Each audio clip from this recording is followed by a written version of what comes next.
Hi every wise reader, welcome to the next video from Read Wiser, a YouTube channel dedicated to helping you improve yourself through books.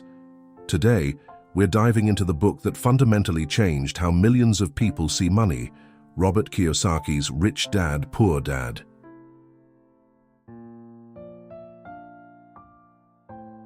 What if everything you were taught about money was wrong? Go to school, get good grades, find a safe, secure job, and you'll be set for life. This is the path most of us are told to follow. But in a world of downsizing and economic uncertainty, this safe path is riskier than ever. The old rules just don't work.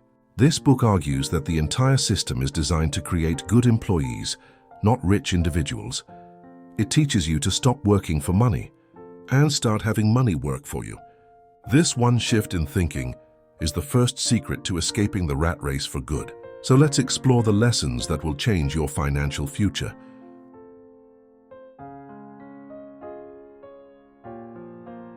Rich Dad, Poor Dad is built around the powerful real-life story of Robert Kiyosaki's two fathers. His poor dad was his biological father, a highly educated man, the head of education for Hawaii, who believed in the traditional path. Despite a high salary, he struggled financially his entire life. His rich dad was his best friend's father, an 8th grade dropout who built a business empire and became one of the richest men in Hawaii. The book is a collection of the lessons Rich Dad taught him, contrasted against the conventional wisdom of Poor Dad. This clash of mindsets is the core of the book. Poor Dad advised, work for a corporation. Rich Dad advised, own the corporation. Poor Dad said, the love of money is the root of all evil. Rich Dad said, the lack of money is the root of all evil. This introduction also highlights the problem with our school system. It's designed to make you a great employee, but it teaches you absolutely nothing about money. This lack of financial literacy is what traps people in the rat race, a cycle of working harder just to pay more taxes and get deeper into debt. Kiyosaki's journey begins when he asks his rich dad to teach him what the school doesn't.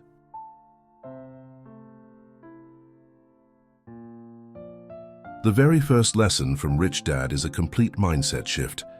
The poor and middle class work for money, while the rich have money work for them. This isn't just a clever phrase. It's a different way of living. Most people's lives are controlled by two emotions, fear and desire.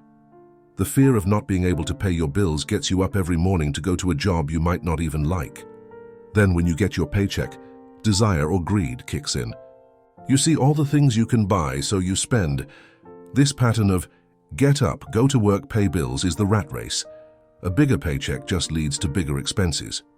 Rich Dad taught this lesson through experience.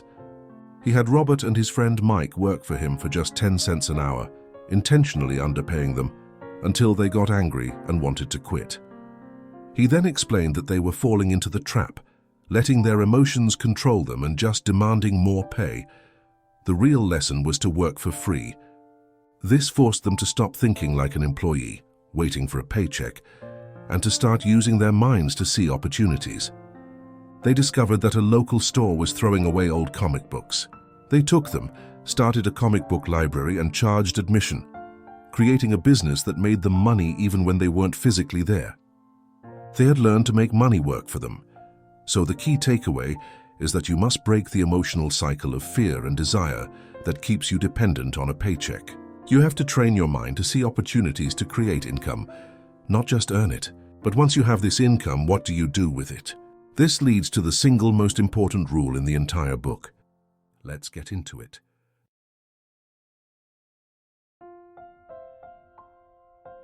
This is the big one. If you learn nothing else, learn this. Rich Dad's #1 rule is, you must know the difference between an asset and a liability and spend your life buying assets. He said most people struggle financially because they simply don't know this difference. They buy liabilities and think they're assets. The definitions are incredibly simple. An asset is something that puts money in your pocket. A liability is something that takes money out of your pocket. That's it. It has nothing to do with what a banker or accountant might tell you. The story is told by the cash flow. The rich get richer because they use their income to buy assets, things like stocks, bonds, or income-generating real estate. These assets then produce more income, which they use to buy even more assets. Their wealth snowballs. The poor and middle class, on the other hand, use their income to buy liabilities. This brings us to the most controversial point. Your house is a liability, not an asset. Why? Because every month it takes money out of your pocket for the mortgage, property taxes, insurance, and maintenance. More money won't solve this. It just accelerates a bad spending pattern. The key then is to understand that it's not how much money you make, it's how much money you keep. You keep money by building a column of assets. But how do you focus on this while still working a 9 to 5? This brings up the critical difference between your job and your real business. Let's find out what that means.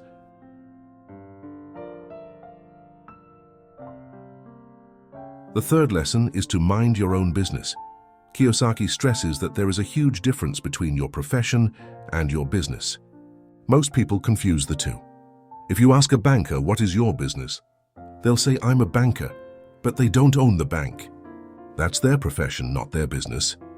Your profession is what you do to earn a paycheck and pay the bills. Your business is what you build to create wealth. Your business revolves around your asset column. He uses the founder of McDonald's, Ray Kroc, as a perfect example. When Kroc spoke at universities, he'd ask the students what business he was in. They'd all laugh and say hamburgers. Kroc would reply, "No, my business is real estate." His profession was selling hamburger franchises, but his business was accumulating the valuable land underneath each franchise. That was his asset column. The lesson is to keep your day job, your profession, but to mind your own business. Use the income from your job to buy real assets, not more liabilities. The rich buy luxuries last with the income from their assets. The poor and middle class buy them first on credit, trapping themselves further. So you must stop focusing only on your paycheck and start building your own asset column. This is your true business. Now, once you start building this business, how do the rich protect it in a way the middle class doesn't?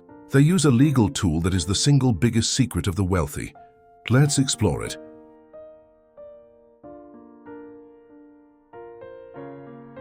This lesson reveals the biggest secret of the rich, the power of the corporation.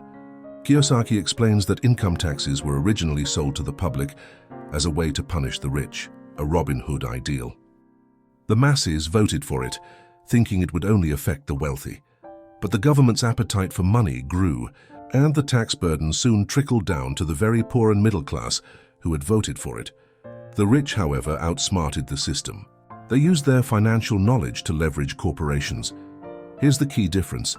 An employee earns money, gets taxed on it, and then spends what's left. A corporation earns money, spends everything it can, and then gets taxed on whatever is left over. This is a massive advantage. By owning a corporation, the rich can legally pay for expenses like vacations, as board meetings, car payments, and health club memberships with pre-tax dollars. Furthermore, a corporation acts as a legal shield, protecting their personal assets from lawsuits. The rich, he says, control everything but own nothing, angst, while the middle class tries to own everything and loses it to taxes and creditors. The takeaway is that the educated middle class is trapped working for their employer, the government, and the bank. The rich play by a completely different set of rules using corporations. This level of financial IQ, combining accounting, investing, and law, is what truly separates them. But this technical knowledge isn't enough. You also need a specific kind of courage. What kind of courage? The courage to invent money. Let's see what that means.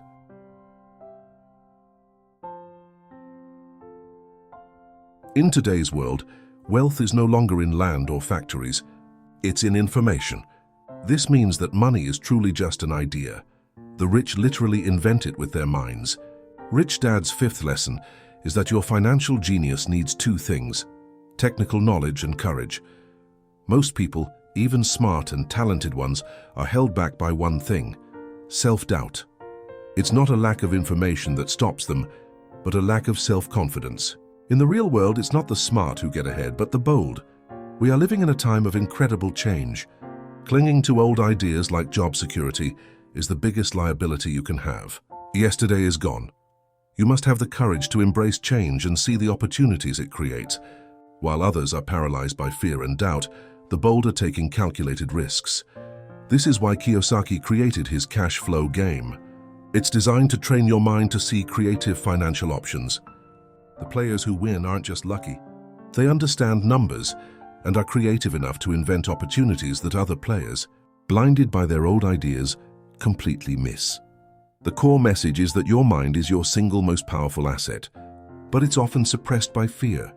You have to develop the courage to be bold and create your own financial opportunities. So if your mind is your best asset, how should you train it? What should you work for? Let's move on to the next lesson.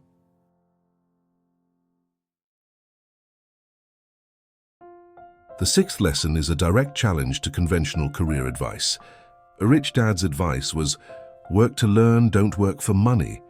He saw that the school system and poor dad's advice pushed for specialization, like becoming a doctor, a lawyer, or an accountant.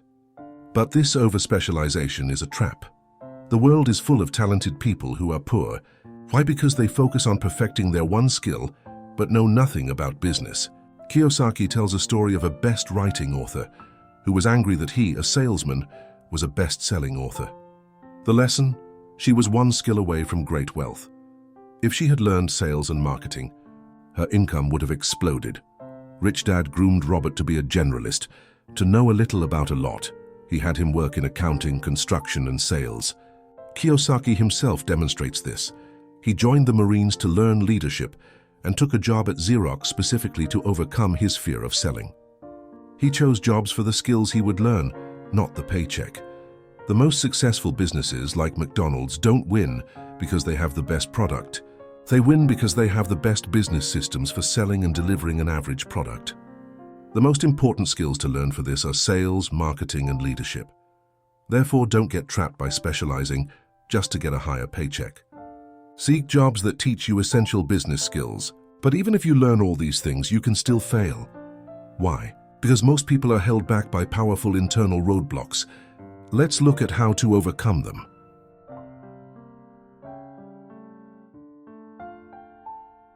Even with financial literacy, Kiyosaki says 5 things stop most people from becoming rich: fear, cynicism, laziness, bad habits, and arrogance. First is fear. Specifically, the fear of losing money. The rich aren't afraid to lose. They know that failure is part of the process and inspires them to be better. As Rich Dad said about Texans, remember the Alamo. They turn their failures into rallying cries. To win, you must be focused, not balanced and safe. Second is cynicism. This is just unchecked doubt, the chicken little in your head yelling, "The sky is falling." Cynics criticize, "I don't want to fix toilets." Winners analyze, "I'll hire a property manager." Don't let doubt close your mind. Third is laziness. This isn't just sitting on the couch. It's laziness by staying busy, avoiding your finances by filling your time with other tasks. The cure? A little greed. Ask yourself, what's in it for me? To create the desire to act. Fourth is bad habits. The most important habit to change is to pay yourself first. This means you put money into your asset column before you pay your bills. The pressure from creditors then becomes your motivation to find new ways to make more money, strengthening your financial muscles. Finally, arrogance. Arrogance is just ego plus ignorance. It's using a wall of knowing it all to hide what you don't know, which prevents you from learning. The key takeaway is that wealth is an inside game. You must conquer these internal psychological barriers to succeed. So once you've cleared your mind of these obstacles, what is the practical step-by-step process to start building wealth? Let's dive into Rich Dad's 10-step plan.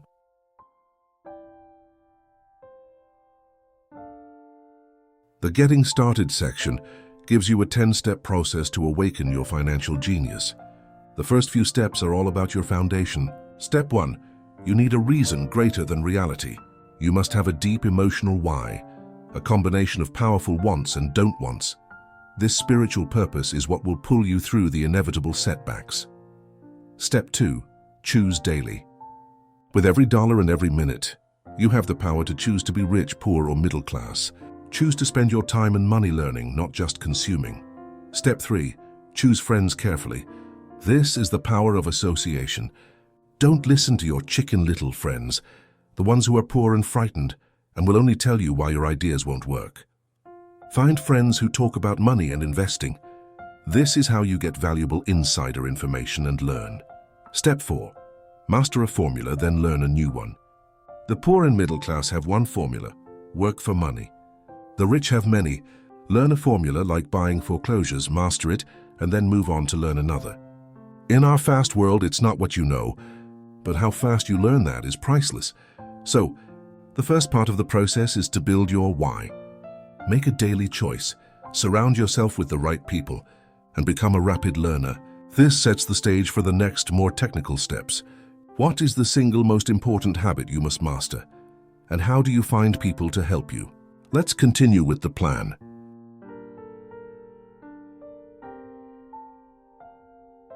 The next steps in the process are about action and discipline. Step 5 is pay yourself first. As we covered in the obstacles, this is the most difficult but most important step. It is the mastery of self-discipline. You must have the guts to put money into your asset column before paying your bills, using the pressure as motivation. Step 6. Pay your brokers well. Don't be cheap with professionals who can make you money. A good broker, accountant, or attorney provides priceless information and education. Their services are an asset. Find people who have your best interests at heart and reward them. Step 7. Be an Indian giver.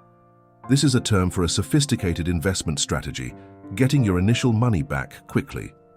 The first question an investor asks is, how fast do I get my money back? Thus, once you've pulled your original investment out, you own an asset for free that continues to generate cash flow, and your risk is eliminated. Step 8. Assets buy luxuries. Use your desire for nice things as a motivator. Instead of buying a luxury car on credit, the liability path, build an asset that generates the cash flow to buy the car for you. This turns a bad habit into a wealth-creating one. Step 9. Have heroes. Find investors you admire like Warren Buffett or Donald Trump. Study them. Emulating heroes is a powerful learning tool that makes success seem achievable and taps into your own genius. And step 10. Teach and you shall receive. The power of giving. If you want something, you must first give it. If you want to learn about money, teach it to someone else. This will bring a torrent of new ideas and knowledge back to you. This 10-step process is a blueprint for developing your financial genius. It's not a get-rich-quick scheme, but a lifelong process of learning, acting, and mastering your own psychology. This leads us to the final to-do list and the book's powerful conclusion.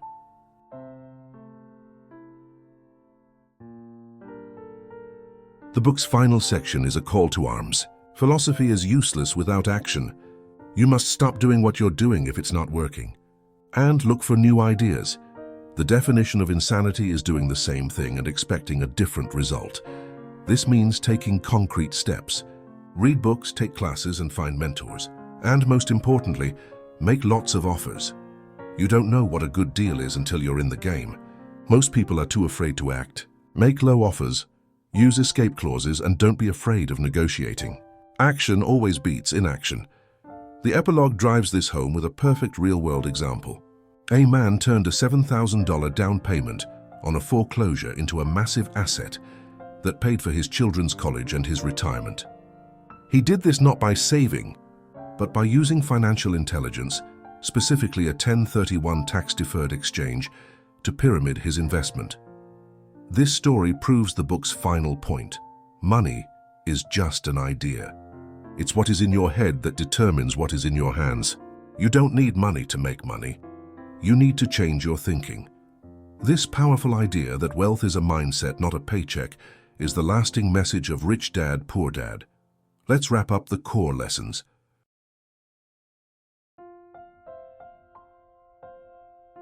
So what is the final message of Rich Dad, Poor Dad? It's a fundamental challenge to the way we are programmed to think.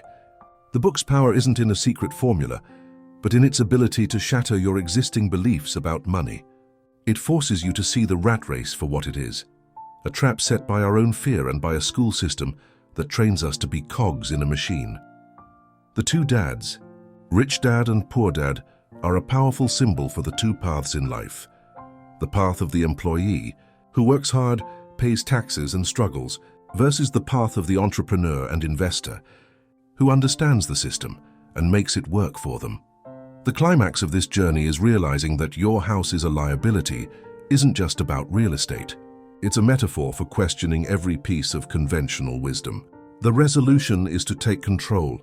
You do this by acquiring financial literacy, by relentlessly building your asset column, and by mastering your own internal psychology, your fear, your laziness, and your habits. The lasting message is one of empowerment and responsibility. Your financial future is your choice, and it's a choice you make every day with every dollar you spend and every idea you allow into your head. You have the power to stop being a slave to money and instead become its master.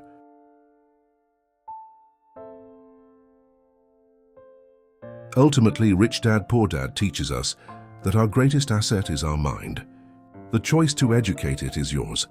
So what is the biggest lesson you took from this summary? And what is the first asset you are going to focus on acquiring? Let us know your thoughts in the comments below.